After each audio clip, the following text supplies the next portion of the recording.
What's going on, everybody? I hope all is well. Listen, wanted to take this opportunity. I'm trying to get things kind of settled a little bit, but take this opportunity to go live really quick to talk about the events that are going on currently right now. I do have some guests that are coming on today. We're going to do nothing but audio today. I just had to come on just to greet you all. But listen, make sure you all join, make sure you all share. It's a lot of things to talk about today. Um, as upset as I am with all the current events, I have not cussed yet. Praise God. So, anyways, I want to bring on my guests very soon, but remember, you all can also join us here on YouTube. Join the family here. You can also join us on Facebook. Make sure you all hit that subscribe button, and you can also support us by hitting that Cash App or PayPal or whichever one. Anyways, we're going to come on just a second, but be right back.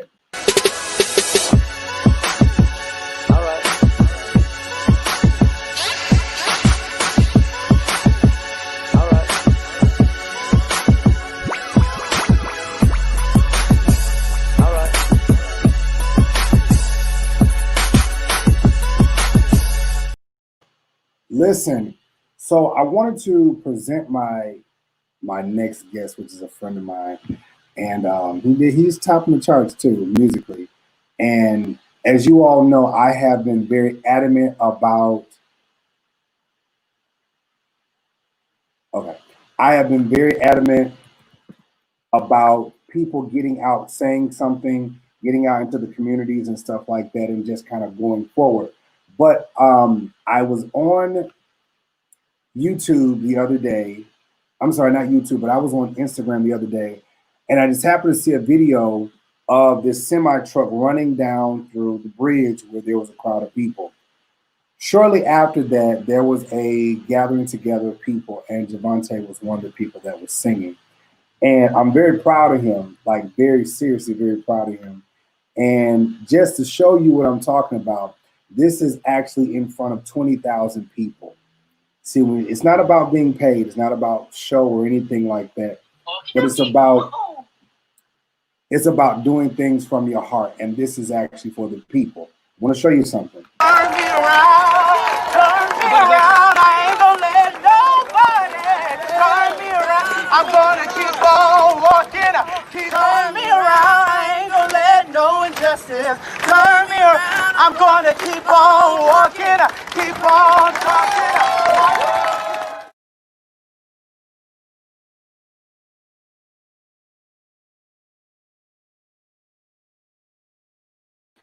Okay, so listen up. So my guest is coming on now. I want you to greet him, and as we say in the church, greet him with a hearty amen. Anyways, but no, I'm just playing, I'm being silly. Listen, just welcome my guest, Javonte Patton. Show him the love, y'all. Show him the love. Show him the love. Javonte. Hey, can you hear me? Hey, how are you? Yeah, I can hear you. I'm good. How are you? How are you? All is well. All is well. Thank you so much for coming on. Like I told you earlier, it just really blessed me just to see you out there in front of the people and just giving them your gift. A lot of people would not do that because if it does not have a price tag associated with it, they're not going to do it. And so I know that you didn't do that, but I'm just happy that you did it. So, man, to God be the glory. First off, thank you for having me. And I want to be as quote unquote professional as possible. However, just for the listeners, I'm not going to be able to do that just because, you and I, we go back so far that, this is not like just you talking about what's going on in the country.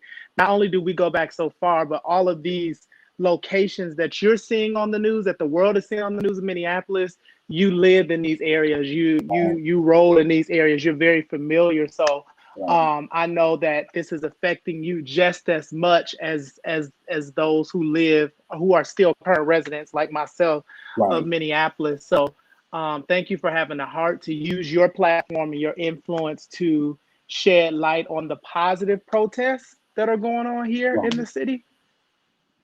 Well, one thing about it, we were talking earlier, I lived oh God, where did I live? I lived downtown. Mm-hmm. And so I was walking distance from MCTC. And so where George Floyd got killed, that was on Lake Street near the Target. And Yep. so seeing all of this, you know, although there have been other people that have died in Minnesota from the same thing, this obviously has triggered something that has, shaken the world up a little bit or a lot. And so, since being that I did live in Minneapolis, and again, you and I, we go back years, and it's just funny because we were talking, and it was like you said something about, do I remember putting the kids in my truck? I mean, man, we have really you. I don't want to say me because I was a part of your developing because like all of the singing and stuff. I remember just taking the kids around and just DFY, DFY, And I can say this about you because you are a very innovative person that took your music, and when people said that you were not going to be able to do it, you did it anyways. And Amen. you went on the charts. You just captivated people all over the place. And see, that's a lot of things that people really may not know. But again, what really blessed me the other day was I'm like, here's this guy that I know and have known for years taking a risk to go sing in front of 20,000 plus people and to share his gift with the world, not for a dollar, not to be seen, but they actually called you. They actually called me. Yes, it was. So Royce White, he is a professional athlete, born and raised here in the Twin Cities, and he put on a march. So the march was only, it was called like the 10K march, and the march was only supposed to be for, just like them standing and making sure he gets our people out there. And so when we got to the US Bank Stadium, by the time we got there, it was literally like 13,000 people. As we kept going, the Uh, crowd got longer and longer. So, like the picture that you showed was literally only a glimpse of how many more people were still behind. And so they called me. They was like, we gotta have you come and sing. We gotta have you come and do, some Negro spirituals, and and they didn't talk. We didn't talk about money. We didn't talk about, oh yeah, have my mic like this and who else singing. It was literally, you called me. They called me actually Sunday afternoon. So it wasn't like I had this weeks in advance, or it was planned. They planned it in probably like 24 hours, called me Sunday afternoon, and that's how it happened. And so I was just honored to do it. But honestly, I did not know it was gonna be that many people. I was just, trying to help the homies out and be a part of a peaceful protest with people that I actually know that live in Minnesota. right. So I was sitting there and I everybody kept calling me, asking me about this semi truck. Uh-huh. And so when I finally seen it, I said, that ain't no accident. That ain't That no accident. What? No accident. Go ahead. No, yeah, no accident at all. Literally, they so I was in the front, as far as, because I had to sing at different stopping points. And so Roy said, let's make sure we finish on the highway and things of that nature. So all these people are there.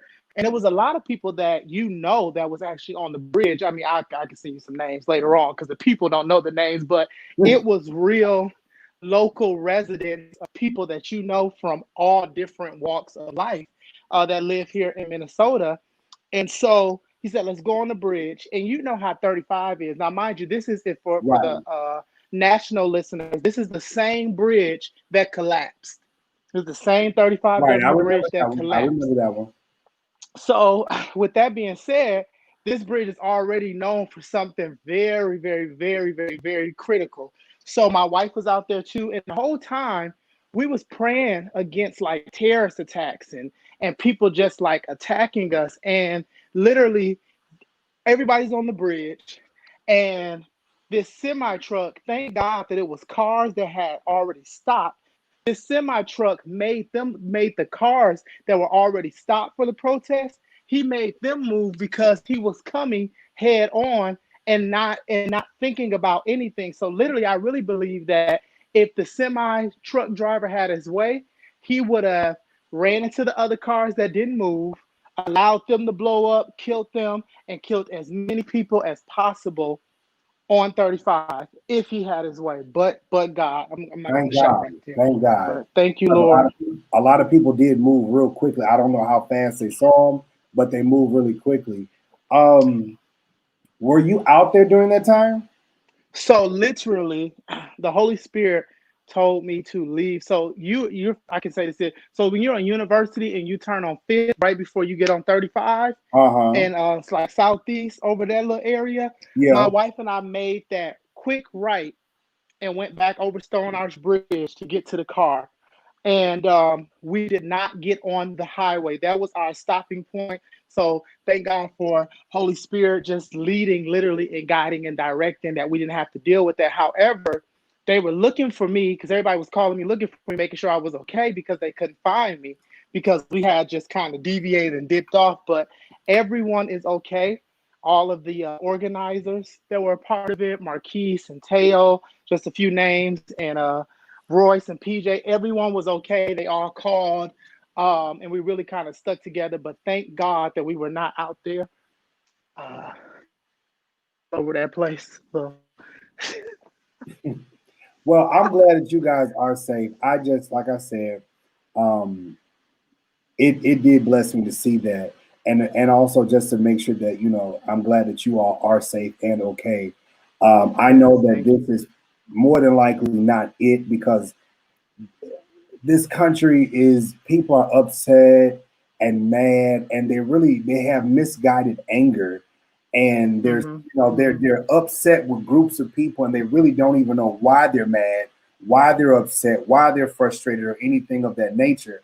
But I wanted to also get your thoughts, and I hope that this is not throwing it on you, but I wanted to get your thoughts on people in ministry being out in the forefront, gospel artists being out in the forefront, and also your input on, again, why you chose to do it because you didn't have to. So, if I guess those three things, if you can just kind of give me like a little feedback on that. Absolutely. So when it comes to the gospel community, I really want all gospel artists wherever they are to step up and not feel like this is a issue that they are disconnected from or God has not called them to that issue. Because a lot of times we kind of put ourselves in these boxes. I'm a gospel artist. I sing at stadiums and I sing at churches. Well, truth be told, you're not singing at nobody's stadium. And who knows the next time you'll sing in someone's church due to a couple different crises. Right, So gospel artists definitely should be stepping up because we sing the gospel to spread the good news. And if there was a better time to spread the good news, or if there right was any now. time to spread it, right now is the time. Right now is the time. Go out into all the uttermost parts of the world. This is the time where you don't even have to do the whole outreach thing. All you got to do is step out your door.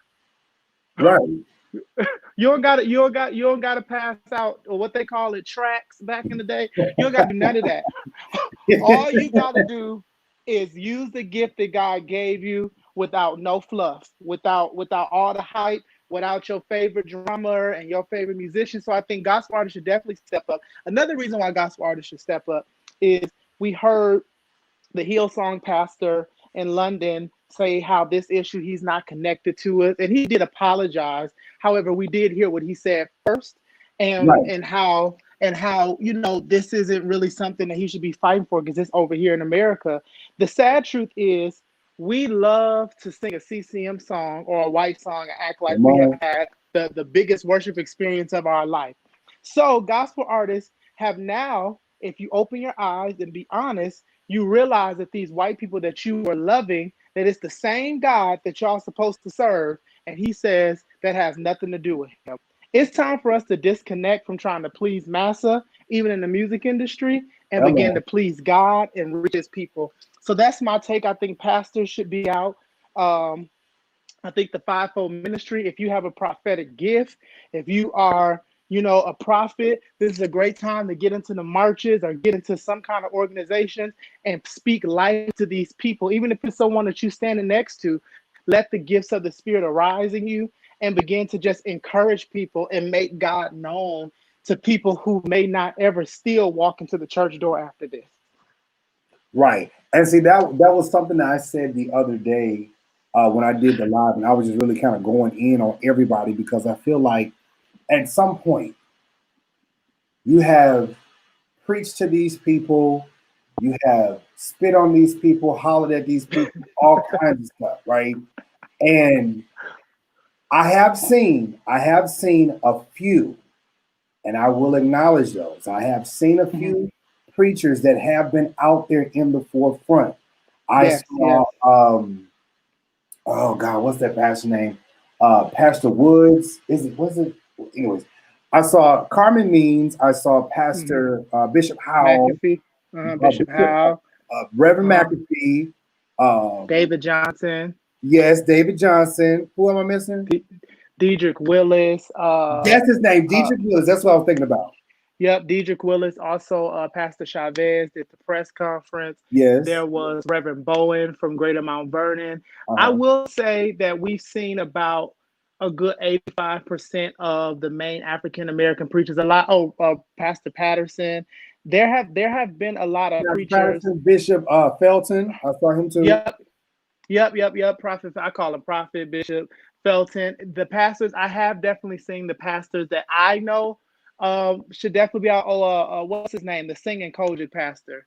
He's really good at singing. Carpenter. Yep. Pastor Carpenter was out there. So I have seen. I did hear this, which was a good idea in my mindset. Some of the older pastors decided not to go out just due to the virus and that being on a higher health risk. You say it again. I said, are we going to leave that as an excuse? But okay. Okay.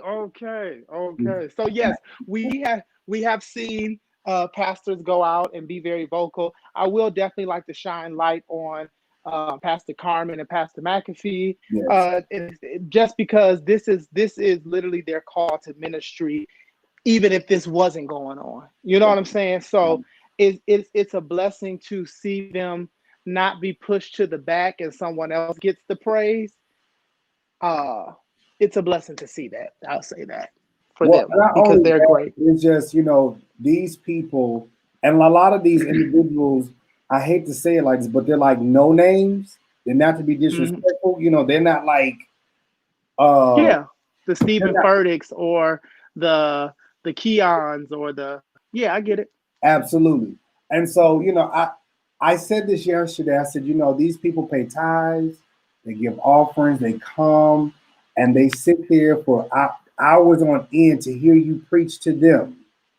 Okay? The least you could do is go out and show your face with the people. And the hard part about it is that some of these people feel like they don't have to, but I said you have to, because these are the people.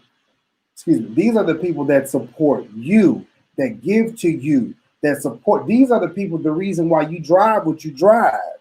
You live where you live. Come on. So it's sad. It's sad. So if they support you, you need to in turn do the same. Now, again, everybody was out here. I seen folks with no mask on, some people with mask on, whatever the case. And I was just like, well, I guess coronavirus is taking a back seat right now. Okay, all right. Corona is out the window. So here's my thing. My thing is this. Even in addition to everything that you're saying, to add to it, you're Black. And if you're Black and you feel like there is nothing that you're supposed to be doing right now, especially as a leader in the community, then you have already lost sight of what the whole purpose of the Black church was from the beginning. The Black church was not to copy the white church. The Black church was not for us just to have concerts. It was the place of resources because we were so deprived of resources in this country. And it was also the place to help fund education systems, which are known more so now in the world as HBCUs. So what happens is you see pastors who really don't understand what the point of the church is, and they got the church in the Fortune 500 company model, Mm-hmm. and that's how they see it. They're equivalent to Wendy's giving 400K to Trump and what Trump got going on. Don't even want to talk It's about just, yeah, it. they're yeah. The thing is, they're not really interested in the people. They're interested in the people being a corporation style. They're a Right. business. They're running church like a, and of course we know kingdom business and stuff like that. However, God has kind of stripped all of the business as usual in this moment for the church. We Right. already wasn't in the four walls. So since we was in the four walls for the last 2-3 months, this is perfect. This is like the best opportunity. You know what I said, Javonte? I said What's yesterday, that? I said, if you are a gospel artist or a preacher, but we're gonna stick with the gospel artists right now, because these people that can sing. If you can at least grab you a megaphone, like you had a megaphone. Grab Mm-hmm. you a megaphone. And as the people are walking and protesting, this is the opportunity for you to sing your best song. Your This is the best song. opportunity for you to sing the not a praise break song, but something that can soothe. See, you got people that know how to work crowds. See, you and I know how to work crowds. Mm-hmm. And to keep the people calm, you have to sing something that soothes the raging spirit. So Come on, come on. when you sing worship songs that can get into the minds of the people while they saying George Floyd, you singing "Here I Am to Work." Is that a KC a CCM? Yeah, but it's fine. Keep going. We get the Okay, point. okay. Yeah, but you good. You good. You You get good. what I I'm get trying it. to say. So Uh-huh. you sing the songs that minister to the spirit man, so Mm-hmm. that when people they may come out in a rage and angry, but Mm-hmm. because of your music and your song, and again, you're not getting paid for this. And if you're really Nope. about kingdom, now don't make Mm-hmm. me get my hoops triggers out now. I, If I you're listen. I really, felt that. if you're really about kingdom, This there is the is no time. dollar that you need, no hotel, no Nope. entourage. I'm here again. I am here to serve. To I am serve. first Absolutely. called to serve. And this Mm-hmm. is the Mm-hmm. fine opportunity to serve God's people, to serve God's planet. Period. Because Yep. To serve the planet. you're just one. And Mm-hmm. because you open your mouth and allow the Lord to use what He's placed on the inside of you in a opportunity such as this, then this is how the blessings of the Lord overtake you. Because Yes, this Lord. is where the Bible talks about, I'm going to try you. And if you Mm-hmm. can pass this test, oh, I don't want to go, Lord. I don't want, oh, it's just, oh, these folks angry. I don't want to get no fight. I don't want to get shot. Listen, Jesus gave his life for us. Yes. What more can I do if I just What decide more? to give my life to? Mm-hmm. Because Mm-hmm. if we truly believe that he shall guide us and protect us, and I'm glad you said what you said earlier, because the Spirit of God led you not to go a certain way. And maybe had Absolutely. you gone that way, there might have been an accident. See, Come when on. you really are led by the Spirit, you are the sons of God. See, come on, Yes. Come. man. That's scripture. Come on. Oh, Come on. That's that's Romans. Come on. Bible. Now that's Bible. Yes. So Absolutely. because you have, and I told you before, I ain't trying to, I know it's on me, but because you and maybe just a few others decided to step out of the box and use your Amen. gift and talent, this is where the blessings of the Lord come in and overtake you. Because just for the simple fact that I'm here for no other purpose but just to sing praises to God over his people, that we are That's it. protected even in a pandemic, and we have everybody here red, black, white, gay, straight, blind, crippled, crazy. Yep. Everybody is here. And I just want Mm-hmm. to sing a song that will minister to your hearts and spirits. And I know that many of you are upset, frustrated because of what's going on. Some of y'all white folks don't know what's going on, but y'all got a heart to care for us. coloreds and can on. And I just want to sing a song. And because of your gift and you singing, the Lord will allow somebody to be in place to see what you've done and to see your heart and see your spirit. And they may say after the pandemic, hey, can you come do such and such for me? And that may just be a check. That just may be an opportunity. That just may be an open door. But because you decided to step out, you decided to move and flow like the Lord gave you. See, the Bible says, go into the world and compel men to come. The Bible also says, let your light so shine before men that they may see your good works and then glorify the Father which is in heaven. Yeah. See, yeah. And I want to speak to something that you said that was so good, because that was our prayer when we went out there. You said that spirit of rage. Now, if you've been keeping track of the particular protests and different things like that, the protests that we had, there was no rage done by any of the protesters. right. The protesters got attacked. But I believe, like you said, someone singing over people and releasing the spirit of peace and the spirit of God, it changes the mindset of all the people walking. We're not going to do that here. We're not going to say that here. We're not going to hurt each other here. That's just not going to happen. And so it was such a blessing to see the peace of God literally cover us as a blanket. And I also believe that some pastors, some gospel artists, they can't do things like that because they always have a spirit of division, and we can't hear their opinions when 20,000 people are in front of them. Exactly. You have to do something to keep us together, not divide us. Right. You got to say something that's going to cause us to want to be in unity versus be divided. And so if you really look at it, a lot of pastors, a lot of gospel artists, they get up and they start giving their opinion, and it splits the room versus bringing the room together. Right. Sometimes you have to learn how to use wisdom. And the Bible also says wisdom is the principal thing. We have to use wisdom when speaking to people, because although as a Black person, I may be upset because of what appearing looks like a bunch of white people doing this to Black people, God is giving you a voice to speak to the people.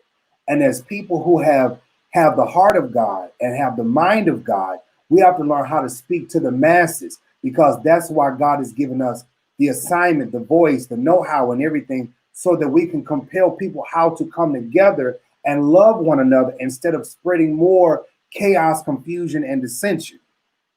Absolutely. Absolutely. You know, what's funny about this phone call is it's been so long, but we used to always talk about God and stuff like this all the time. So we did. I don't feel like I'm on a call. Like I'm not even looking at my phone. So this is kind of hilarious. I feel like I'm just talking like we normally would talk about stuff.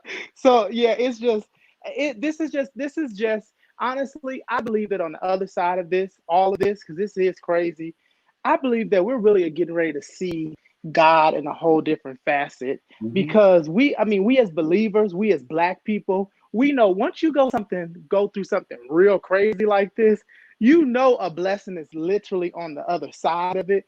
So I've just started to look and say, okay, God, show me what I should do in this, because I know you're going to bring me out of it. Absolutely. And also to add to what's my role? Also to add to that, because I think my other guest, he's on now too. To add to that also, that is there. This is the place where the rubber meets the road. Yep. This is the place where we really start seeing like who has it and who does not have it. Because honestly, as a pastor, your heart should be for the people. As a pastor, as a shepherd, as a king over your own flock, your own territory, my first responsibility is to my people. My first responsibility is to make sure that if my people are out there fighting, I need to be out there too. And if I can't go out there all the time, I'm at least show my face once or twice. And I'm going to keep on wherever I'm at, still speaking up and fighting. But ironically, I'm not hearing anybody, or I'm not hearing too many people get out here and say anything. They're just staying in backgrounds because they don't want this to either affect their associations or affect their money, Yeah. or their 501c3. Come on. Come on. But here's the other thing too. I think what it kind of boils down to is selfishness. It Yeah, boils down to selfishness and fear. The reason why I say selfishness is because you're that selfish to not get on the front line and speak. But when you have children and grandchildren, and you think, you know what? Do I want my kids to go through this? And do I have an opportunity to kind of change, not kind of, but to change the trajectory of what kind of world they'll live in, even years later, and my grandkids, we always talk about for generations and generations. But if you notice in the Bible, you see the genealogy of Jesus in the beginning of Matthew, and you see David talking about that in Genesis and Exodus and Deuteronomy. You see all of these generations being mentioned. And what happens in church is this is the time, if you really want to affect generations to come, this is the moment. This is the work. absolutely. This is the opportunity. No, we're not talking about the mystical piece of it. We're talking about the actual physical being. And Jesus said, greater work shall you do. Come on now. So the thing is, you have an opportunity to do something greater than what Jesus did when he was on the earth. You Correct. have an opportunity to do that, but you're missing it because you're okay with 200 people showing up on Easter services to your church. Come on, I'm listening. Come on now. I'm done. I'm done. I'm So done. this is my piece, because I just, like I said, I was so irritated with everything, and I said to myself, because there was a part of me that just says go kill them. There's a part of me that says Uh-huh. that, And, because and rightfully so. Rightfully well, so. That because is a I'm tired normal of seeing feeling. this. I'm Mm-hmm. tired of seeing our brothers and sisters A, do this to themselves, B, other races of people doing it to us. Mm-hmm. And so, as a man of God, Come on. well, no, seriously, as a child of God, my first thought is, God, what can we do to bring about the change that we want to see? Because as people don't realize, we didn't have this when Obama was in office. I mean, we had this, but we didn't have this. And Yep. so I'm just like, what can we do as sons and daughters of God, children of God, that can bring about change in this earth? Because this right here, if God don't lead us, we're gonna be lost. Come on. If He doesn't direct us in what we should do, we're gonna be done. We're gonna sit here and we're gonna kill ourselves. Yep. And so, Self-destruct. my whole thought at this point is,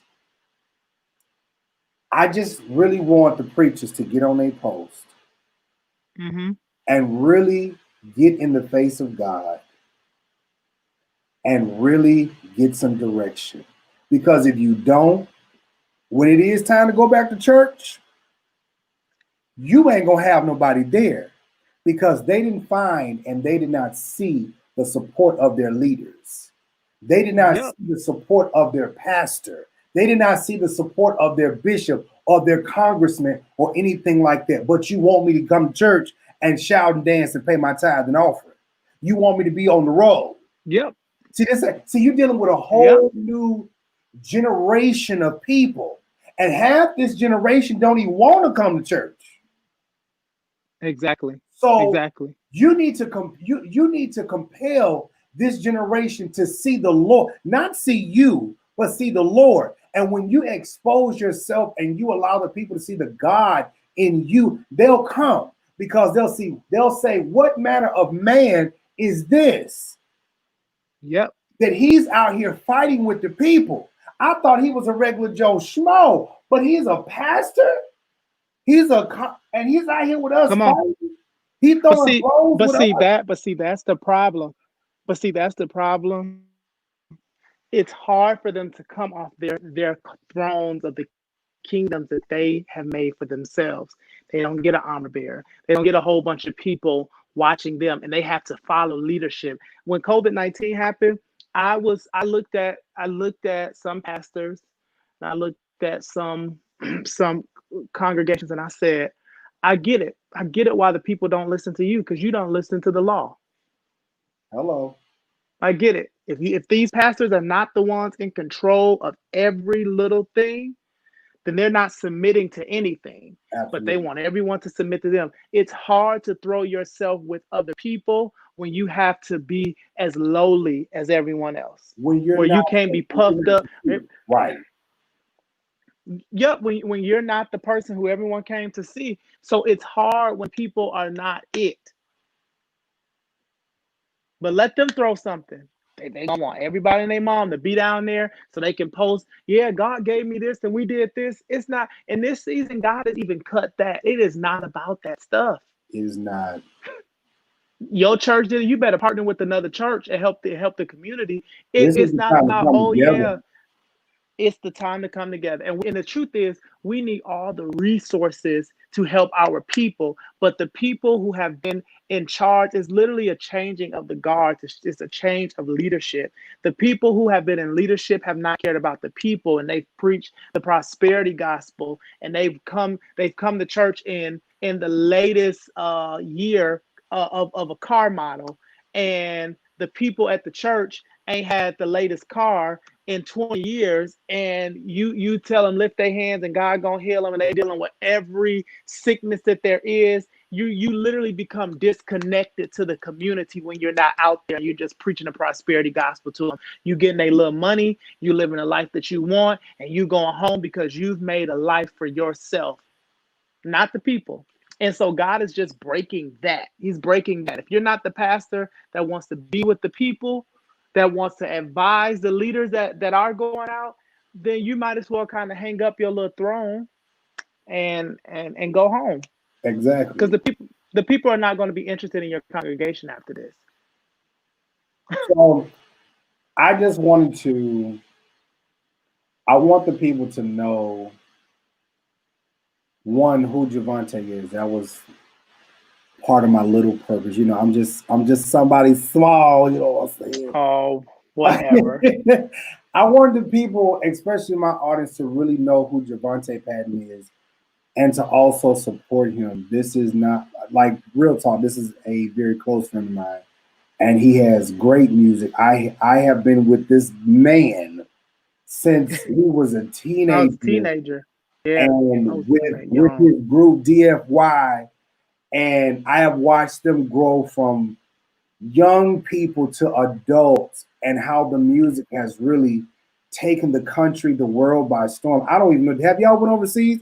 I want to see y'all go overseas. You guys are awesome. You hear me? And I Amen. want you guys Amen. to, if you can, go and follow him on social media. It's Javonte Patton, Jovonta, Patton, Patton. Yes.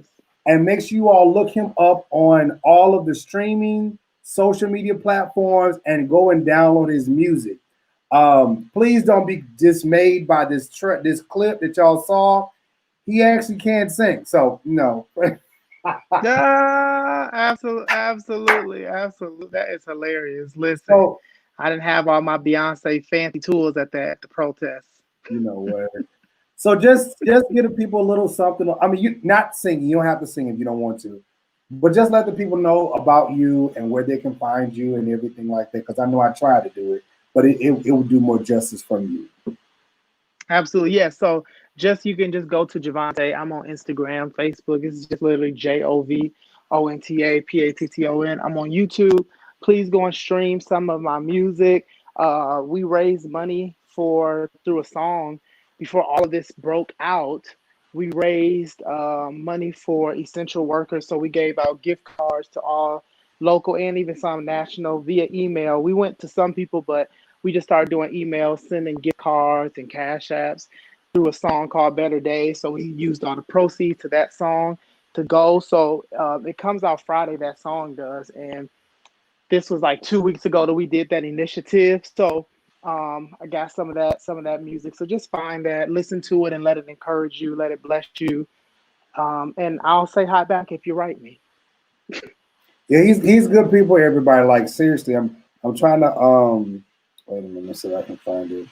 I want to bring this up so I can let the people hear it.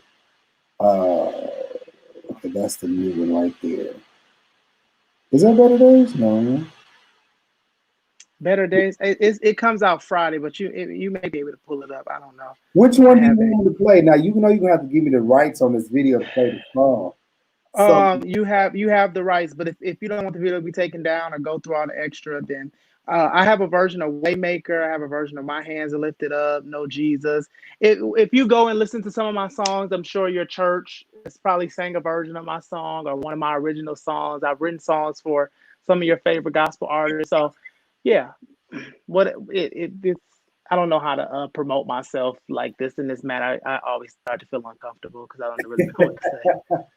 well, you know, this is what I did at High Praise. You know, I got up and I pumped the people up and exhorted them, and they just came on me. So this is what I'm gonna do because I know you got the family. Tell Simone and the kids. I said, hey, I have to make my way back up there to see You everybody. do. You ain't met Mario has now. I put him on blast on his thing. I got 3 kids. That's a whole nother conversation in itself. The fact that I got 3 kids, but but I got 3 kids and he ain't met one. You Not all gonna one. lie. Not one. And my oldest daughter is 5. My I gotta oldest do child that. is 5. I My gotta do youngest that. child is 5 months. So yeah, you gotta come meet the Clark sisters. Oh Jesus. So here's what I want to do. I'm gonna let you go, Javonte. I'm gonna play Waymaker. You want me to play Okay, Waymaker or which one? that that Waymaker works. Yep, that works. I'm gonna play Waymaker. You guys go and support him, Javonte. Thank you so much for being Thank you. on. I I love you. really appreciate you. Give me a little bit when I get done. I'll call you a little bit later. Okay. Okay, love you. Thank you. Thank you all Love for you being too. on tonight. Thank you. Bye bye. Come on, sing your worship to him in this moment. Oh yes.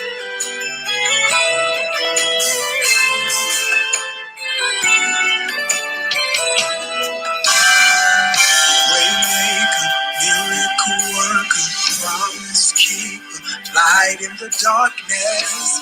My God, that is who you are. Waymaker, miracle worker, promise keeper, light in the darkness. My God, that is who you are. That's all the song is. Come and sing it. Say, Waymaker, miracle worker, promise keeper, the light in the darkness. Say, my God, that is who you are. Somebody raise that up. Say, Waymaker, miracle worker, promise keeper, the light in the darkness. My God, that is who you are. You are moving in the midst. Anybody come into the room? I worship you. Any worshipers right here? I worship you. You are here. You are here. Turning lights around. Turning lights around. Tell your neighbor, that's me. I worship you. Oh, I worship you. I worship you. Oh, that's why we call you Waymaker. Oh, yeah. The light in the darkness. That is who you are. Anybody know who God is in your life? Yeah,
All right, everyone. Thank you so much, and I really do appreciate Javonte coming on this evening, this afternoon, whichever one it is. Y'all know what I'm talking about. But my next guest is Lana Dupree. He is from not Tallahassee. He is from Jacksonville, Florida. Right here where I am. I am actually in Florida as well. But we are good friends as well. And he is. We've been talking about this whole pandemic and talking about what's been going on. And yes, it is very crazy. He actually got maced yesterday. No, I'm talking about tear gas. He got tear gas yesterday. Praise God, I didn't get no tear gas. But anyways, I want to introduce my next guest, London Dupree. Are you there, London? Talk to me. Hey, can you hear me? I hear you. Okay. Thank Good you so evening, much. everybody. Thank you so much for coming on. You're quite welcome, Mr. Jives. And I didn't get Macy yesterday. I got tear gas on Saturday evening, actually. Okay. So I am trying to walk around my house to find my slides. Okay, yeah. So what's going on? I was on previous listening to the previous segment. That was very good. I didn't think about it like that. Yeah, I'm trying to look at this from different angles. I'm trying to be as positive as possible and all of this stuff like that. If you are in Florida, if you're from Florida, y'all represent your numbers in the Hello. comments and everything. Listen, we are here. We are here. If you're from Minneapolis, if you're from Minnesota, please put your number down there. Put your area code, not your cell phone number. Be smart, y'all. Put your area code, just represent your set. But no, London, like we've been talking about all this stuff, and honestly, like how do you feel? How do you feel with the climate and everything? I know we went from, trying to be positive and praise the Lord and everything with Javante, and we want to try to still stay there, but we want to just, this you're a different guest. So I don't want to keep you in I don't want to put you in a box, if that makes sense. I personally feel like that without this type of a situation, to the severity of the situation about George Floyd, the United States of America as a whole never would have came together. And I think because in that everybody has protested in all 50 states, including the deep red Republican states, says a lot. And it's a lot of white people and other minorities protesting Black Lives Matter the same way that we are as African Americans, and I think that is completely dope. Yeah. Also, I was watching today that even in Saudi Arabia, they are having a Black Lives Matter protest over Wow. there. In France, in Paris, over 10,000 people gathered downtown by the Alpha Tower saying Black Lives Matter. So I think this situation actually broke the camel's back throughout the whole entire world, just not here in the United States either. So I think that it's becoming to where they're gonna have to make a decision and they're gonna have to do some stuff pretty soon. Wait, London, what'd you say? Because your phone went out. My phone went out. I'm sorry. I'm driving. Far more worse than it when Rodney King happened in California. The difference between Something this and Rodney King is that we didn't have social media back then. And it was not, we did not. and that was a different generation of people too. Now we're in a It was. generation. It was like it was. Yeah, Go go ahead. ahead. I'm listening. No, like the Rodney King era is like my mom's era. You know, that's their era. See, our era, the millennials, is this. I wasn't born in the Jim Crow South, and I didn't have to deal with the Martin Luther King assassination and the Malcolm X assassinations back then. So I'm born in the 80s. So all this is like hey, I'm not my ancestor. I Right. will F you up Period. at the end of the day. So, That's on period. Like I think about but from like, experience, I think from experience, being that my brother, my oldest brother, was murdered by the police in front of me so many years ago, this is kind of personal for me. mhm, Like, this is personal for me. Like, I'm protesting for my brother, and I'm protesting for my little brothers, and I'm protesting for like my two nephews.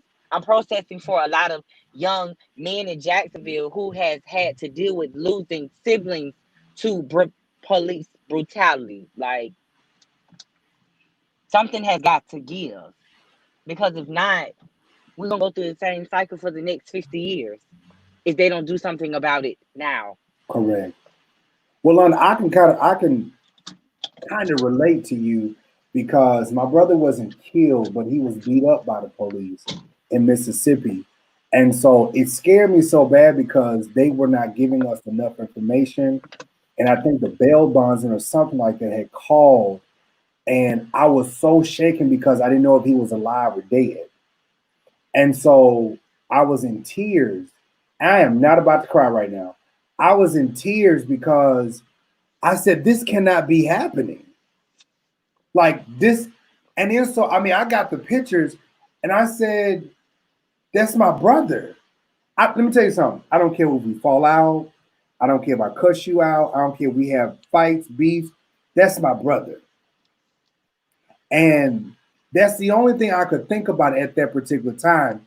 So when I finally made it to him, this boy having to not only shell out 5 grand to get him out of jail because they said he was evading and avoiding the police Mm-hmm. and he didn't want to stop. Well, hell, I wouldn't stop either if I'm in the back alley. Ain't no lights. I'm gonna keep rolling. And so they ran him off the road, bust his windows out the car, pulling one arm and the other arm, and then they finally put the dogs in the car on him, tearing up his arms and everything like that. So when I finally saw and not only did they do, let me finish that. Not only did they do that, they took him out the car, still had the dogs on him, and was slamming his head in the ground, and there was glass in the ground. Mm-hmm. And so when I finally see him, this boy, young man, is bandaged up, blood everywhere, face bleeding all over the place, wrapped his head up with bandages and stuff like that. Do you not know he still had to go to court and he still had to serve a year in jail? This That's is the crazy. stuff I'm talking about.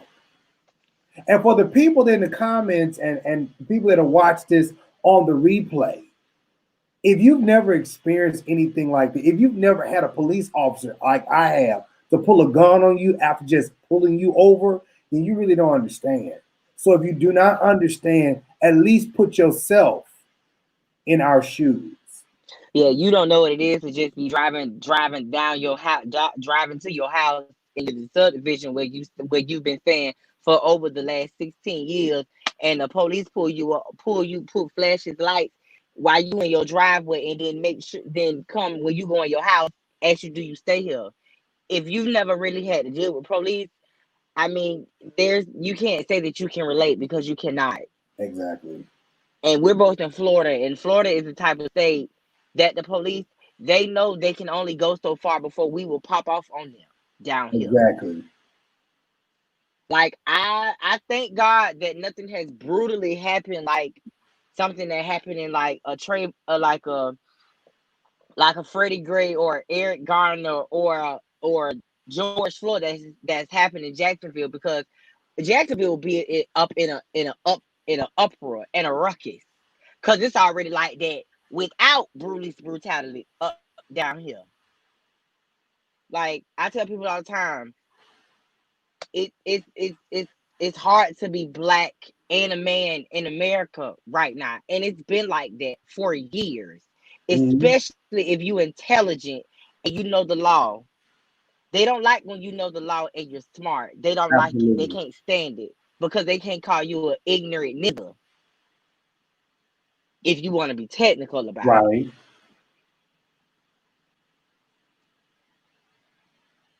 Yeah. My grandmother is the person, and I thank God for my grandmother every day because she used to make me watch the History Channel with her. She bought me Roots, the book to read, and she brought me the tape to watch. Yeah, I If you watched. don't educate, yeah, I tell anybody, if you don't educate yourself, you're not going to know the history. You're not going to know it. So you have to educate yourself because they don't teach what's in Roots and what's in the Jim Crow, what happened in Jim Crow and the segregation. They don't teach that in actual schools no more. They don't teach that. Luckily for me, in high school, I had a history teacher that didn't care, and we had to sign, and I had to get a permission slip for him for my mom to sign because he was trying to let us watch Roots, the old black and white one, not the new one. Now I'm talking about the old one. Now I was in the 10th grade at that time, so yeah. If you don't educate yourself, you won't know. So, how was it with the march? When I got down there, that is when the chaos started. And of course, I'm not scared. So I kind of was like, you know what? Whatever happens, happens. And it was utter chaos. At first, it started peaceful. It was nice. Everybody was saying Black Lives Matter and all this other type of stuff. And then all of a sudden, I guess the police got agitated because it was starting to get dark. And that's when they started throwing tear gas. Not one person, when I got down there, was being rude to the police at all. All of a sudden, they started throwing tear gas, and that's when everybody started going crazy. Busting police cars, setting police cars on fire, breaking windows, and all types of stuff. And I feel like if the police don't learn how to control themselves, we're not going to control ourselves. We're going to have a major problem. We're going to have a major problem. So, I think because somebody had told me this, that they had voted today. There was a voting today. It is. It's voting in several states. I can't name the states off the top of my head today, but I feel like I got it for you right here. I may mess up a few. Hold on, let me get this map. There was voting in Idaho, Is that New Mexico? I think it's New Mexico. Let me see if I can pull this up. Did somebody just pop on? No.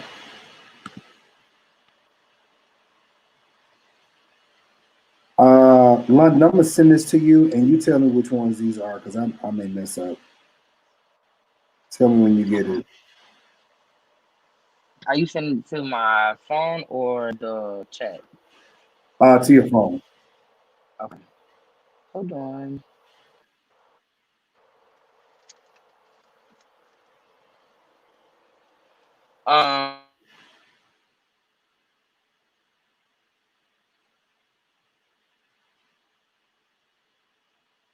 You see it?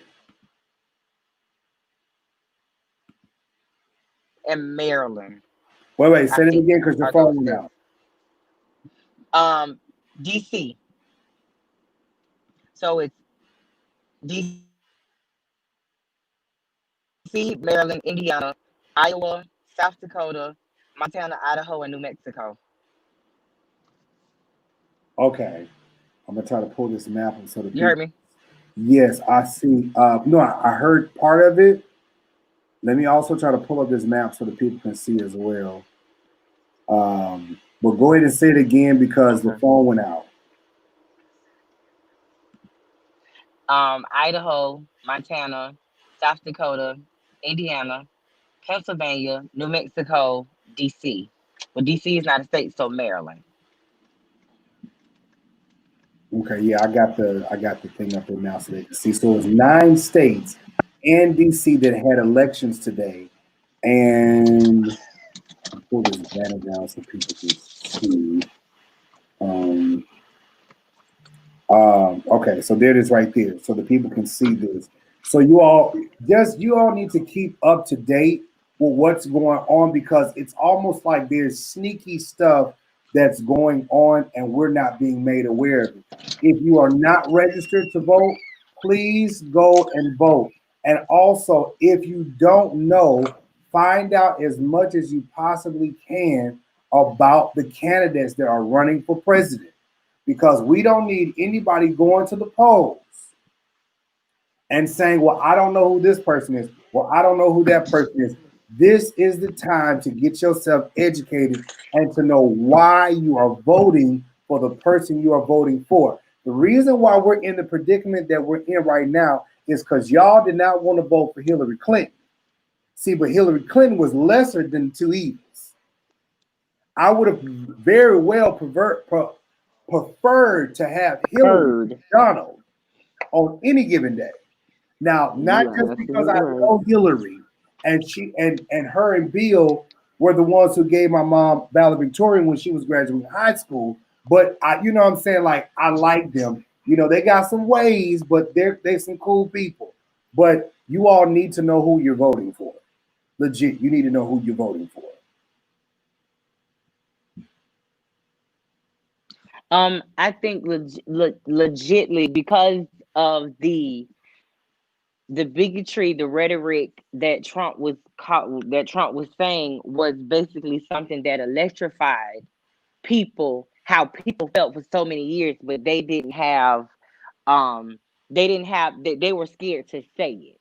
So since you got somebody who doesn't care what comes out of his mouth, you electrified something that was basically hidden and slid up under the rug. But he actually pulled the whole entire rug apart. Absolutely. If you want to be technical about it. Right.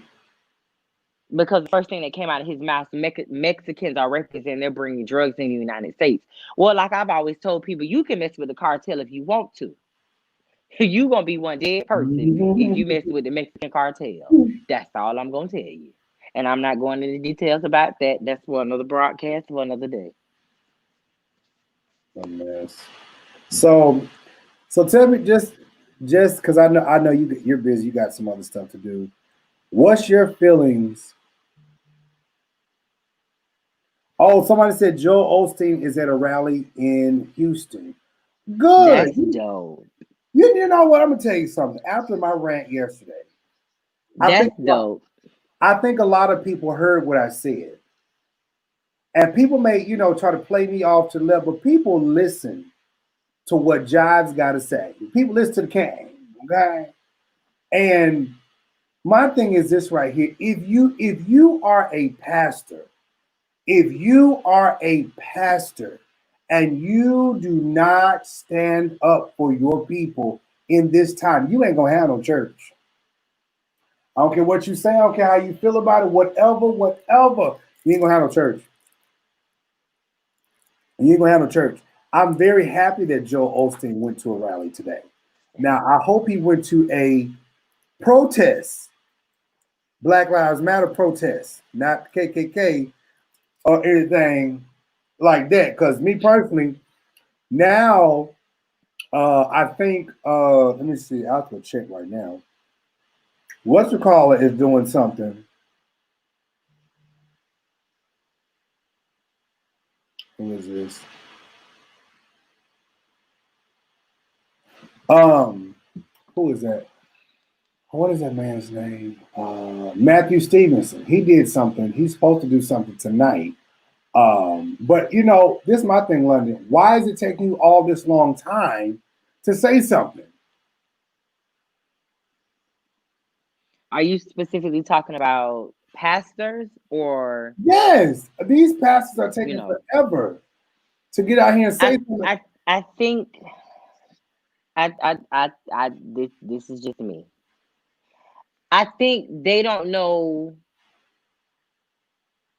what to say. Because you got to think 95% of the pastors are African Americans, so they're kind of like they don't really know what to say. And I'm not using that as an excuse for them not trying to speak. I'm just saying, psychologically speaking, if you are an African American man, which most pastors are, you have to process everything that's going on for yourself first before you can really even open up your mouth. And I think even with them sitting back thinking, they're still trying to be pastorally correct, politically correct, and naturally correct, and try to address all of that within a congregation.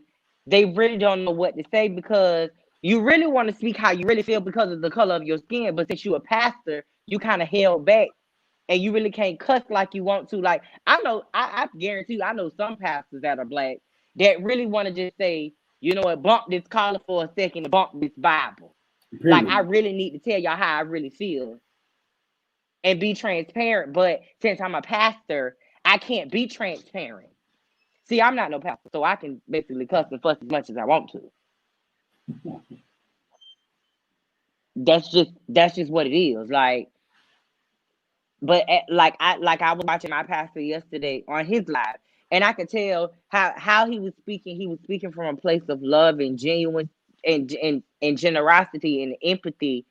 But I know off rip, if he didn't have the title pastor on his name, he probably would have said something completely different. He probably wouldn't have cussed, but it wouldn't have been so pastorally correct. Right. So I think that really, honestly, they don't know what to say. They But know what to say. They just don't know how. They don't know what to say without it being okay. Yeah, this is my pastor talking out his head. Like he's in the pastoral mode, and I think some of them don't know how to come out of the pastoral mode and just be a human for a second and say, "Listen, bump this. I'm hurting too. This hurt me. Yep, they should never done this." And da da da da. So I think a lot of pastors don't know how to come out of pastoral mode.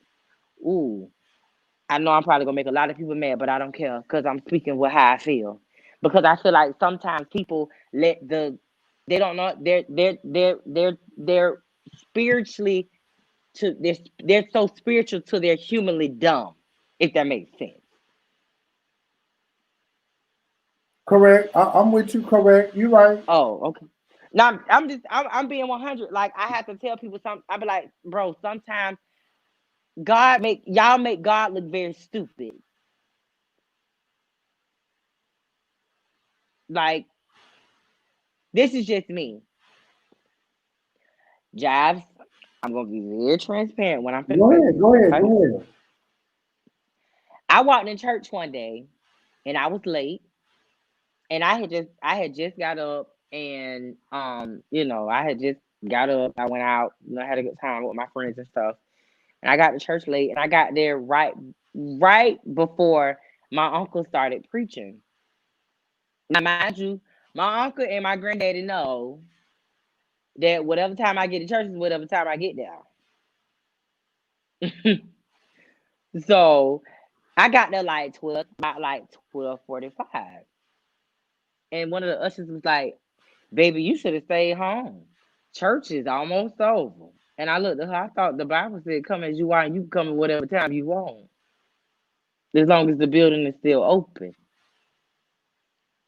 Well, And so when I said it to her, she looked at me like I was crazy because I feel like sometimes saints need to just learn how to just shut the F up and let a person come in there, experience what they need to experience.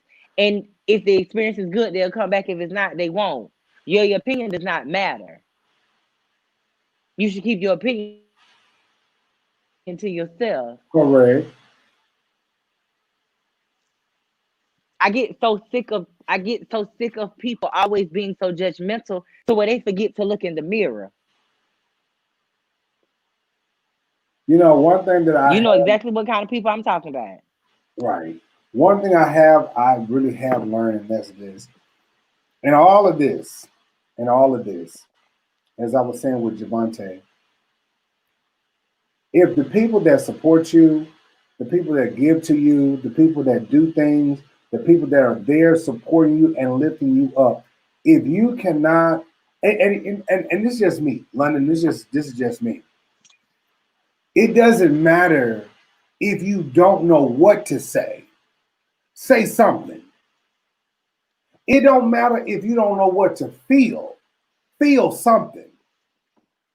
If you don't listen, it was hot yesterday. It was hot yesterday. And y'all know I was out there. I was out there with the people protesting. I was out there. We didn't march, but we stood out there for about an hour or two. And we was out there. The people was talking. Everybody was there. You had a black man who was walking around, talking out the side of his neck, acting a fool, acting real stupid. But we all came together in peace. Legit. We came together in peace because our common goal with a lot of consensus of everybody is that we're tired. We're tired of seeing people murdered on a regular basis. And you know what made me happy was, even if the pastor did not know what to say, show up. Show up. Say it one more time. Nigga, if you don't know what to say, show up. Make your presence known. The folks that you pastor need to be able to say, that's my pastor right there. All right, now, nigga, y'all, good to see you, man. You had me a little nerves right there. Good to see my pastor. It was a bunch of Congress people that were out there. Good to see my Congress leaders, because this is an issue that matters, not just to Black people, but all people. Because if anybody gets pulled over, they want to be treated right. They want to be treated like a human being. But just so sad that there are Black people that are being treated like this. So again, it may not be you. It may not be you, but it's somebody else. And because of your humanistic side, you ought to care. And see, I asked a question. Guess what I did? I asked a question. I said on Facebook, I said, what makes white people hate us Black people so bad? I still have yet to figure out the answer to that question. I have yet to figure out that question. Like, I just don't. I don't know. I feel like, baby, I can't answer that. I don't know why they don't like us. It's crazy. It's really crazy to me. But I don't know why they don't like us, because I feel like this. Some of the breast milk that some of the white people ancestors drunk came from Black women breasts, bro. yeah. So technically, some of the Black blood is running through y'all veins. No. The truth is, a lot of us in history,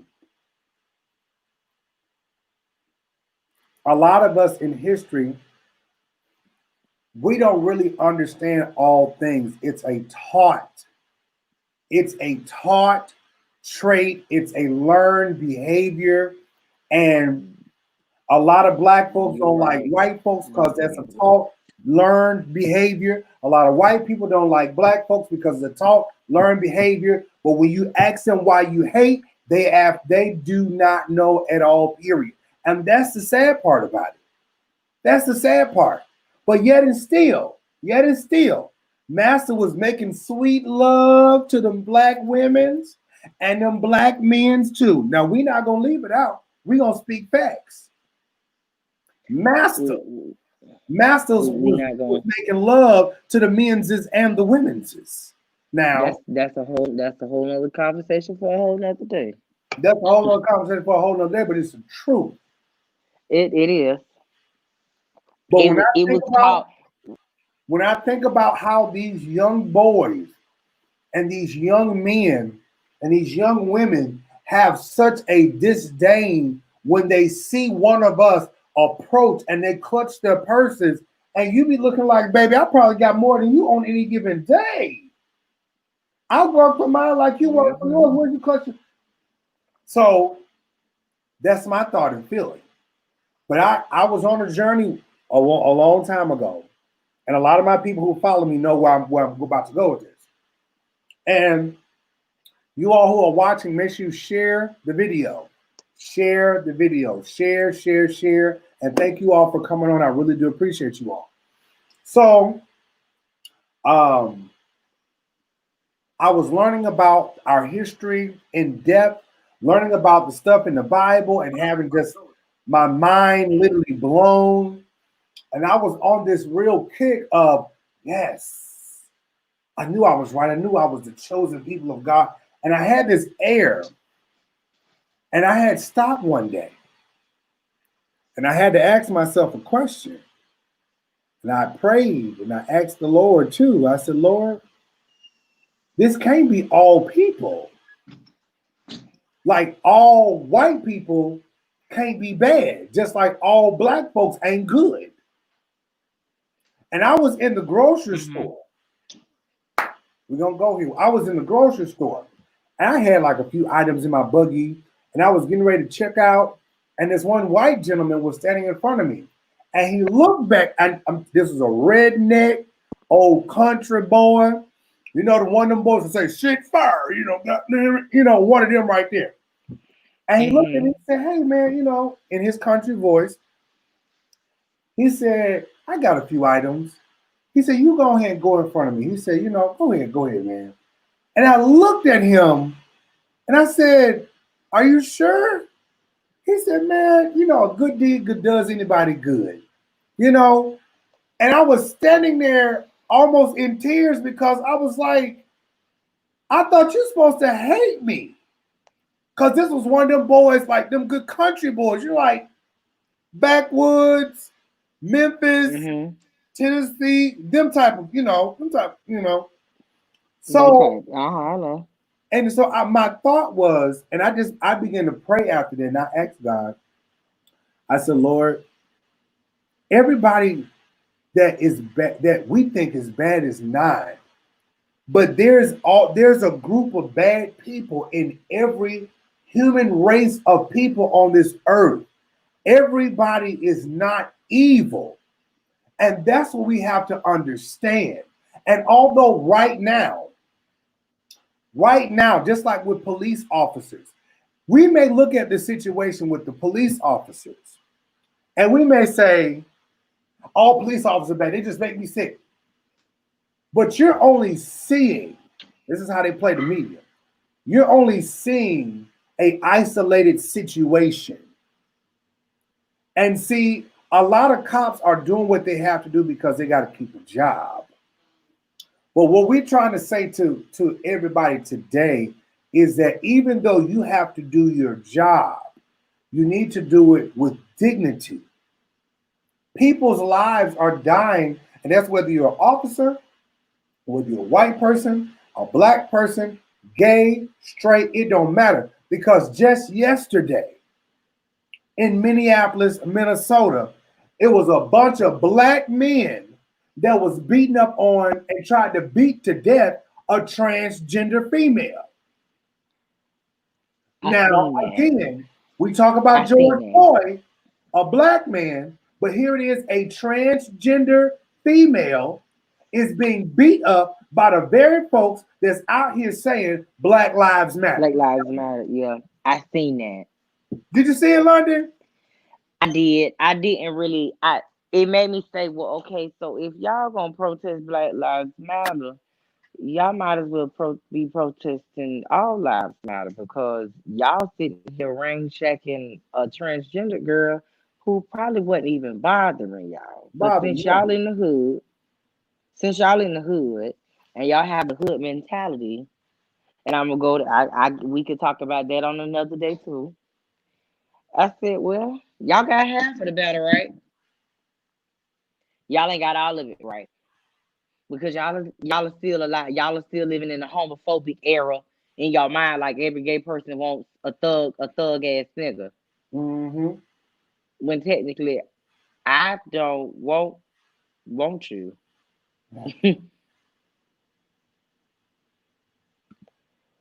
Well, I honestly, That's the whole nother conversation for a whole nother day, because I would have to literally have to go into details in depth about that conversation. Now, does that conversation need to be had? Absolutely, because I still want to know what I just don't I don't get it. Like, what do being gay have to really? What are y'all so scared of? Like, you scared I'm gonna try to talk? Like, I don't understand. What do they be so scared of, Jives? Like, are they scared that we gonna talk to them or like try to touch them? Like, I don't understand what y'all so scared of. Well, it's the same thing with black people. You have to ask the question, what are you scared of when it comes to blacks? Because here's the thing. We are a people that supposedly is oppressed by white people. And then the black folks oppress everything else that falls under them. Whether it's gay, whether it's black folks marrying white people, or whether it's the Asians, the Arabs. Because we talk to Chinese people like we lost our mind. We don't have no respect, but we want people to respect us. You have a very good point. We don't have no respect, but you won't. But that goes with all races, Yes. honestly. Like, each race has a different issue, I would think, and it's just not something. I mean, you gonna have to live by the golden rule. I'm gonna treat you how I want to be treated, Do and a unto lot of people don't others as live you by want the to be golden treated. rule. Right. But the Bible says, "Do unto others as you would have them to do unto you." So there's the godly principle right there. Now, ask me, do they follow it? They probably don't. No. Now, this is my forte, because I'm a millennial. My mindset about a lot of stuff is different. I was raised to respect all races and everybody, but I'm not gonna Mhm. let you disrespect me either. Correct. Now, if you get disrespectful, I'm gonna get disrespectful, and I don't care how old or what color you are, because I'm a grown man, so you're gonna respect me as such, and vice versa. I mean, that's why I said, until people learn how to have respect for themselves, they won't have respect for other people. It won't work at all. Okay. Well,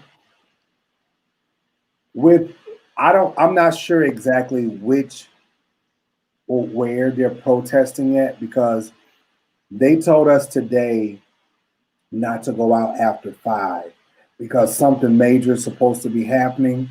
I'm not quite sure. I just honestly I want people to be safe.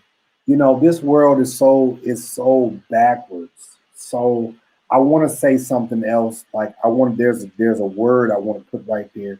It's so behind backwards. And we're so busy fighting things that we really truly do understand. Like, we're gonna stop saying that white people don't understand black people. No, they do. They do understand black people. They really do. They just choose. They They choose not choose to. They choose not to understand. they choose not to, and they walk in ignorance. And the same with black people and any race, we choose to walk in ignorance, and we do things because we don't understand. So I don't understand all Chinese people. So I'm gonna start. Girl, you better speak Chinese. You better speak English around me. I don't know what you're saying. You doing my feet. Learn how to be courteous to somebody else. Look, they doing your feet, and you eating they food. Cause black people love Chinese food. So this is the thing. We got to learn how to have some sort of decorum and respect for one another. And I know that sounds like, oh, Mario just wants to kumbaya. He wants peace. No, I'm telling you for a fact, when you go to a restaurant and you treat the waiter nasty, they can go back there and back and do some very disgusting and nasty things to your food. This is why when I go out with people, when I do decide to go out, when I go out with people, I'm very cautious to how I treat the people that service me. Because whether you white or black or brown, cream, it don't even matter. I want to make sure that you feel that I respect you. And I want to feel the same thing because you're servicing me. And if I happen to feel like you're having a bad day, I may just happen to touch you and say, "Hey, you good? You having a good day? Okay. Is everything cool?" Strike up a conversation because you may never know. You may be the only Jesus or the only light that them people have seen all day long. You may be the very cause from keeping that person from jumping off the ledge. And if you got that much God in you, and you out here getting up in front of church and you shout about a hinga and all this other stuff, any other time, use that very same God that you got on the inside of you and let it shine. And this is the problem. White folks, black folks, all alike. We say that we're serving the God of the Bible, but we're not even acting like it. We got so much hate and animosity in ourselves and spewing it towards other people. This is ridiculous. So how can I be white saying I love Jesus or love God, whichever one y'all talking about y'all serve? How can I say that I love the Lord and I hate my fellow man? Don't the Bible also say, love thy neighbor as thyself? And what the Bible say? Don't it also say, do unto others as you want done to you? Now, the thing about it is, you either gonna put up or shut up. Don't sit out here and tell me that you serve the God of the Bible and you out here burning crosses in folks' yards. Black people, don't sit out here telling me that you serve the Lord and you sit out here cussing out a beeb at the gas station. Don't tell me you're an evangelist and carrying on and you can't even act right when you get around and somebody piss you off. Where your Holy Ghost? Where your spirit at? They don't have it. They playing. They Apollo is what they're doing. Yeah, Apollo line, right. How stupid. Apollo line. So, anyways, y'all, thank y'all so much for being on today. London, you got some more to talk about? You got something else that you want to add? Let me see. I read about maybe like about 15 minutes before I got on, because I was late. I was doing something. Former President George W.H. Bush is president. And I felt like I'd just be damned. Wait. Your thing went out. What'd you say again? I said former president George W. Bush, the son, endorsed Joe Biden for president. And I said, I just be damned. Wait a minute, I didn't understand that. Who? George H. Bush. Wasn't he the president already? The son, not the father. Right. He's a former president, but he endorsed Joe Biden for president. Oh, okay. George Bush is a Republican. Remember George Bush was president from 2000 to 2008. Mm-hmm. That's who endorsed Joe Biden for president today. And I said, what in the world has the world come to an end? Because remember I told you yesterday when we was talking, if them Republicans start endorsing him, it's gonna be a wrap.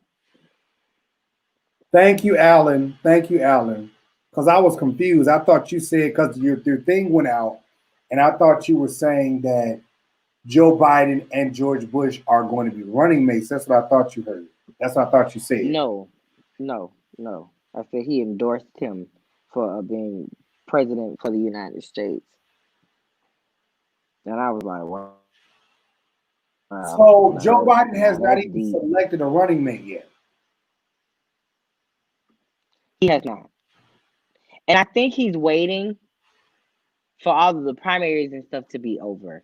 Even though to me, I don't know why they still having primaries, honestly, because ain't nobody in the race but him. What? Anybody? What? I said I don't even know why they're still having primaries because all the rest of the Democrats are no longer in it. It's just Joe Biden by himself. So you mean to tell me there's no other Democrat? Because again, I've been seeing so many people dropping off. What about the guy from St. Pete? Was it John Buttigieg? You meant Pete Buttigieg Yeah, Pete. from Indiana? Oh, he's from Indiana. I don't know why I Yeah, thought. Pete dropped out. He's from Indiana. He dropped out a long time ago. After the Iowa caucuses, he dropped out. Oh my God. That would I'm have gonna been need you to pay attention, sir. well, no. See, it's been so much stuff going on. It's been so much stuff going on, and it does, Keisha. It does speak volumes. It really does because it lets you know that these folks really want Trump out. Period. And I'm gonna tell you something. I keep trying to tell people. I said, Go ahead. go ahead. No, I keep trying to tell people if you get some of them Republicans that don't like Trump and are not scared to voice their opinion against him, and they start endorsing Joe Biden like George Bush just did, it's I don't even see how they would even still have an election. Even now, you do got some of the Trump people that just gonna vote for him regardless of whatever you do. But that's splitting the Republican Party down the middle because you still got some of the Republicans. Some of the Republicans that's in the Senate and the House of Representatives that on TV they support him, but in private they don't like him. You got plenty of people like that. But I feel like if you don't like him in private, you might as well not like him in public either. Exactly. But you're trying to keep your seat. Exactly. You trying to keep your Senate seat or your House of Representative seat. Which to me, bro, if it's that deep for a seat, you're gonna have to. To me, it should be a term limit on how long a senator and a House of Representatives can run in Congress. It should be a limit, like it's on the president. Y'all should have 8 years, just like everybody else. Correct. If the president got 8 years, y'all should have 8 years because some of y'all been there for over 30 years and been creating ruckus for the last 30 years. Now that's a conversation for a whole day too. Well, see, what we also need to understand. Y'all need to get it together. What we also need to understand too is what is going to be the difference because Joe Biden, true enough, he was the vice president he was a former vice president of the United States. Okay. Mm-hmm. But at the same time, we love Obama, and we are, as a default, we love Joe Biden.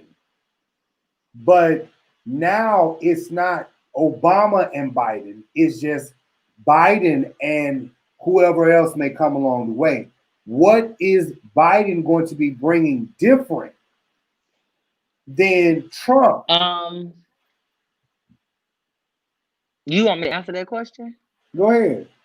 Because he about 80 years old, ain't he? Joe Biden is 77, I think. 77. I think because Joe Biden has been through a lot of personal pain, like he lost his wife and his daughter, and now you done lost a son. I think the fact that he's went through personal, brutally pain of losing people, like his wife and 2 children, he has a different mindset of, okay, I already have the empathy on my belt of being empathetic with people because I know what it is to lose stuff. I know what it is to struggle. I know what it is to come from the bottom and work my way up to the top. Because you got to think, Joe Biden is from Scranton, Pennsylvania, which is not a very it's a city, but it's not a city like Philadelphia. You get what I'm saying? Like it's one of those not lower class cities, but it's not. It's like it's a city that you gonna have to get out in order to make it. Does that make sense? Mm-hmm. So like Joe Biden knows what it is to live a middle class life, not a life that was handed to you with a golden spoon in your mouth. Joe Biden didn't have a father that gave him $100 million to start his company that Correct. he fucked up several times. Uh-huh. Because how many lawsuits and bankruptcies has 45 filed since he started his company and his casinos in the 70s?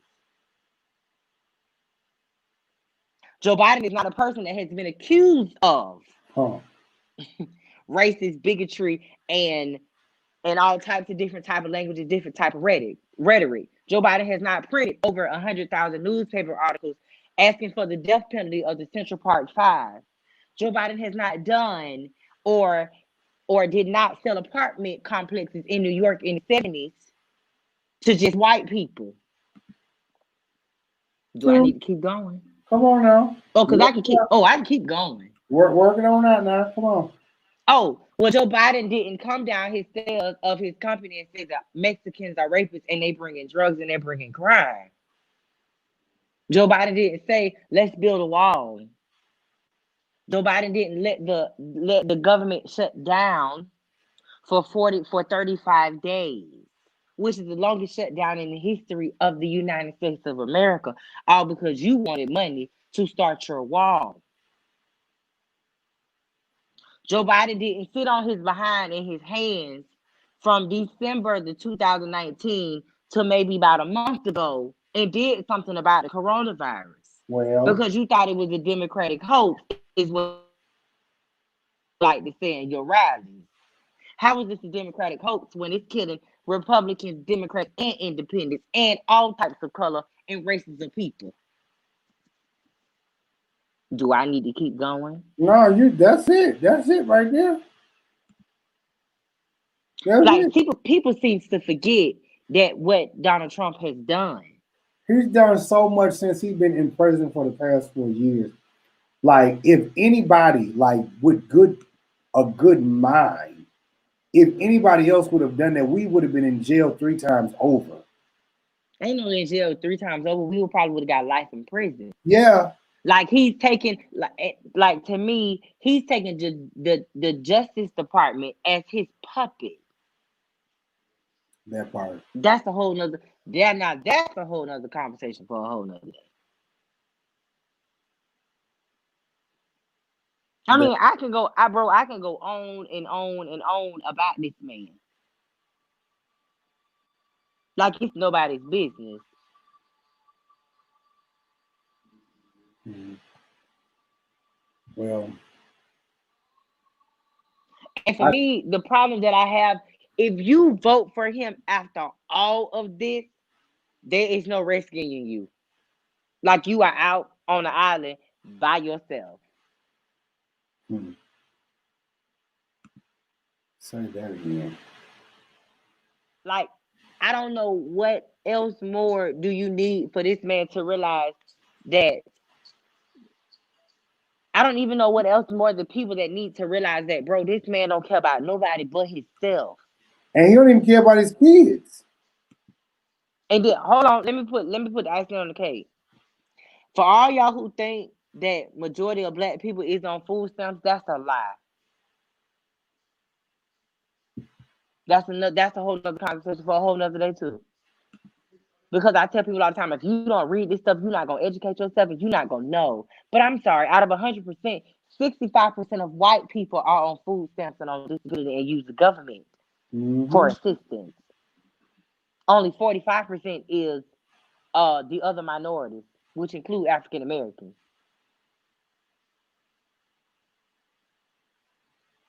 See, if you don't, once you start telling white people this, they be looking at you like, huh, I didn't know that. Yeah, because you only listen to what people say. You don't educate yourself.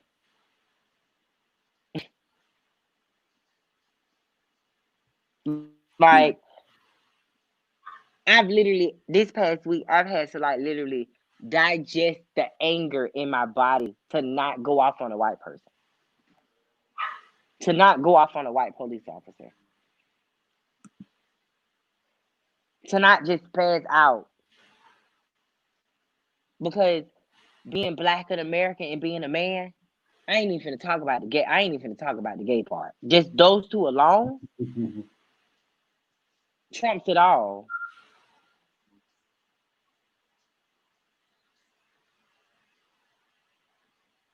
Yeah. Like something has to give.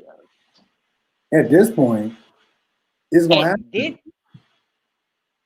point, it's gonna have to give. Because it's gonna be a race civil war and they're not gonna be able to control it. And it's gonna be a whole lot of people dead. White and black people. So okay, And so that's let's what get, they want to happen. I really do. so London, let's get to this. Are you telling the people not to vote for Biden? No, I feel like they should vote.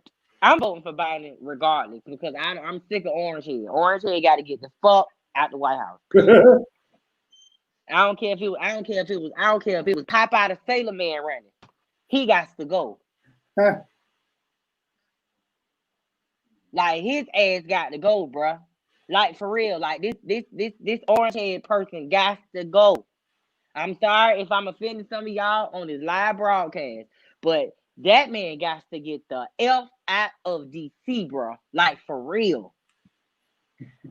I'm telling them, if you feel like you need to vote with your conscience, do that. But if you got some human or ethnic or you got a heart, bro, I need you to just like vote for Joseph R. Biden, like for real, and stop playing.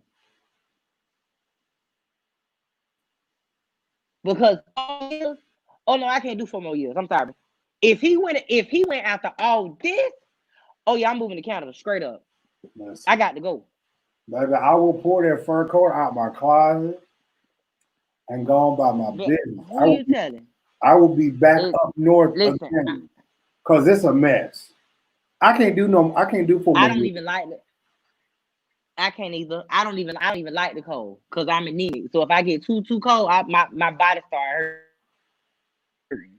I will risk all that to go to Canada. I swear I will.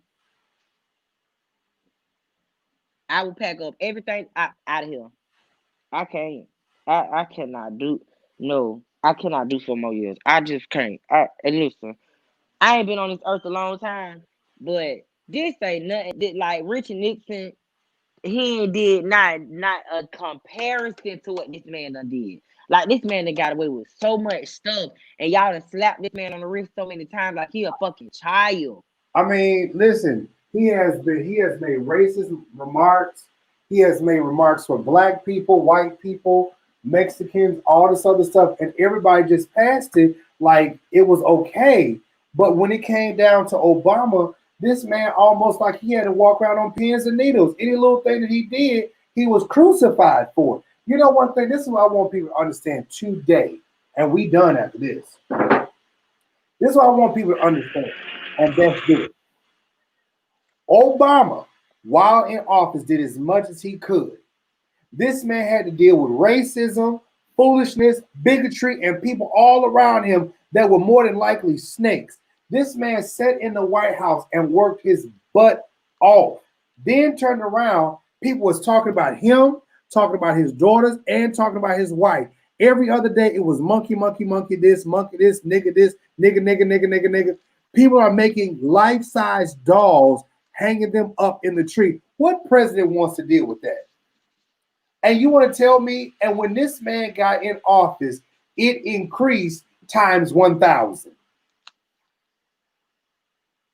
The hatred, it was like there were racist people that were just waiting for Trump to get in office so they can act a complete ASS. And this is a fool. What for? Again, you are what your head is. And since this man has got in office, it's been total and utter chaos. Uh, total I utter have to chaos. sometimes like second guess. I have to sometimes second guess like, do I want to go out my house today? Because it's like it's so much shit going on it's so much shit going on in the USA right now. It's just like, do I even want a second chance me not coming back to my friend? Well, I'll say this. That is, we have to use wisdom in everything. And I know at some point we probably gonna have to start carrying around, if we don't already, start carrying around pistols and guns and stuff all up on our seat. And we're gonna have to be ready at all times. The Bible says, "Be ye ready at all times." I'm gonna be ready at all times. Praise God. But this is bad. I've never, in all my years, seen this country like this. I mean, I'm not old, but I've never seen this before. Never. This is the modern day. This is the modern day '60s all over again. Only difference is they're not taking water hoses and dogs to do their work. They're using bullets now. It's the '60s all over again, and the '60s was only 50 something years ago, which is what I stated yesterday. That Martin Luther King, he did it in a peaceful way, and it got him nowhere. Now that we done started looting and tearing up these corporate people stuff. Oh, now y'all want to do something about it. Alan People, McDermott I said, just, huh? I'm listening. Go ahead. What did Alan say? He said Trump likes to boast about crowds and competing with Obama's legacy. Now Trump can boast about the protests being the largest under his administration. Now that's the truth. That's the truth. To be honest, Alan hit it on the head. I think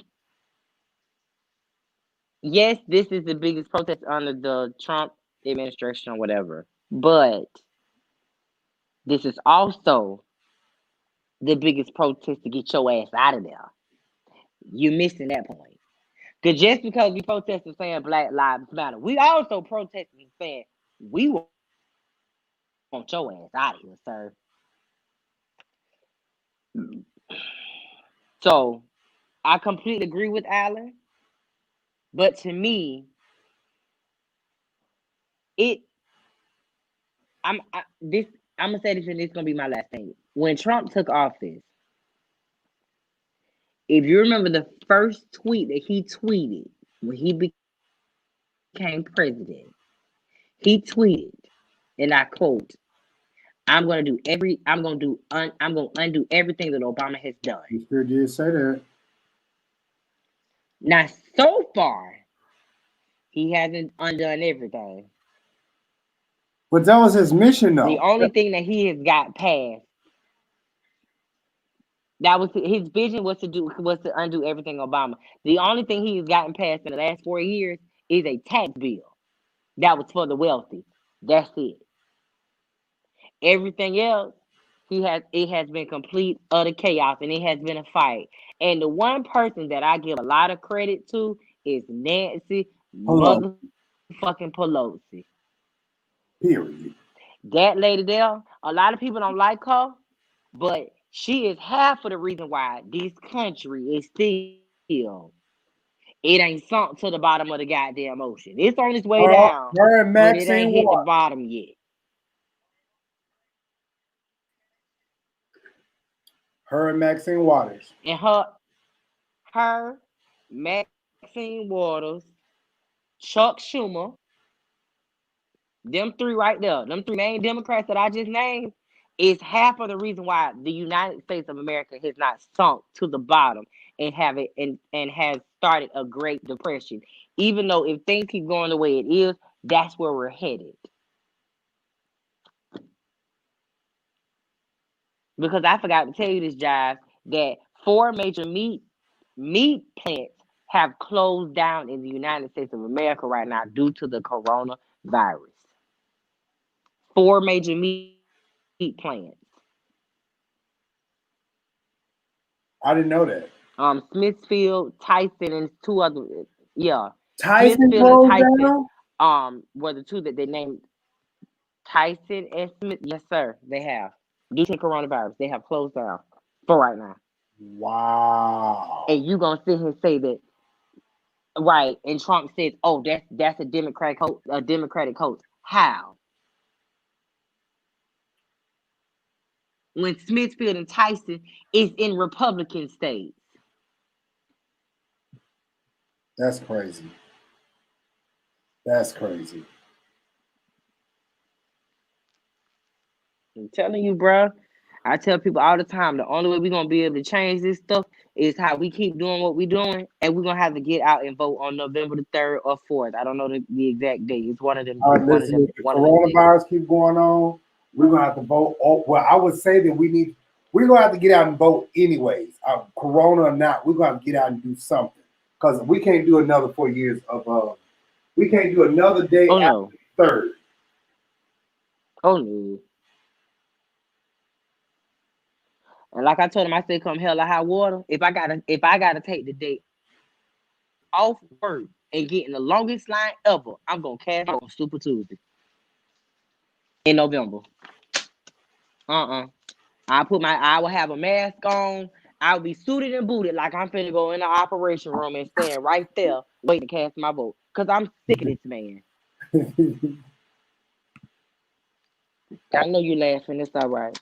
Well, listen, y'all. Listen, we want to make sure that you all really have a good understanding of what tonight was. Tonight was just really about getting the message out, talking about what's going on, and sharing our thoughts and our opinions. I'm very grateful for my earlier guest, Javonte Patton, gospel artist Javonte Patton, and my good friend London Dupree. I'm very grateful for them. London now, so I don't, slight nobody. Y'all can find London on social media. You can find him on Facebook, London Dupree.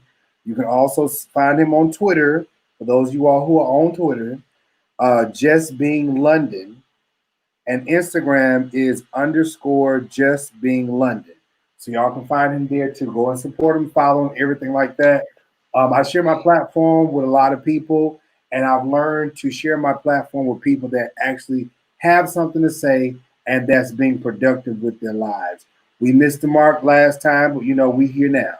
Anyways, so London, before we go, is there something that you want to say to the people?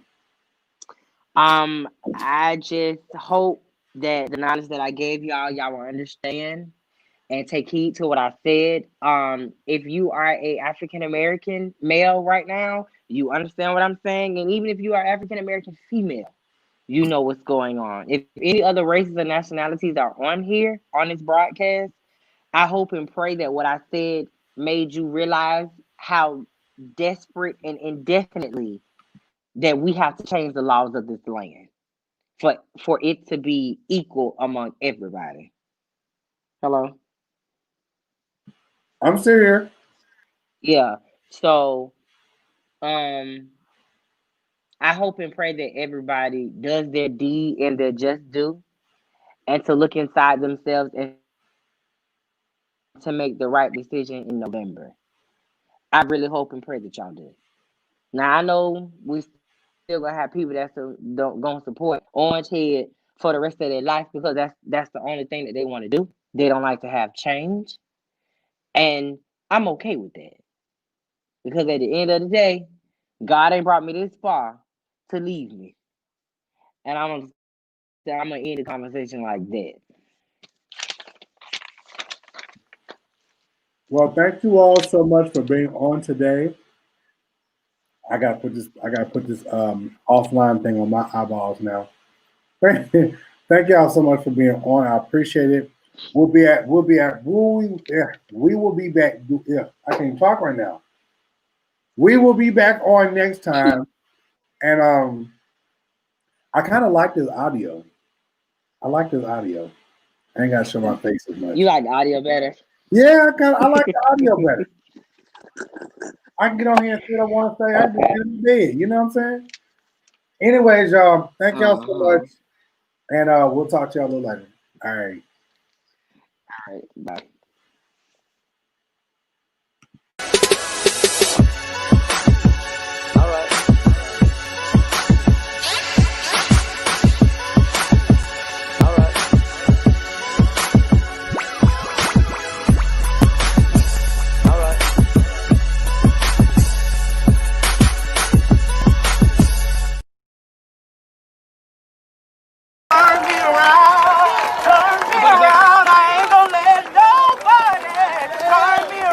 I'm gonna keep on walking, turn me around, I ain't gonna let no injustice turn me around. I'm gonna keep on walking, keep on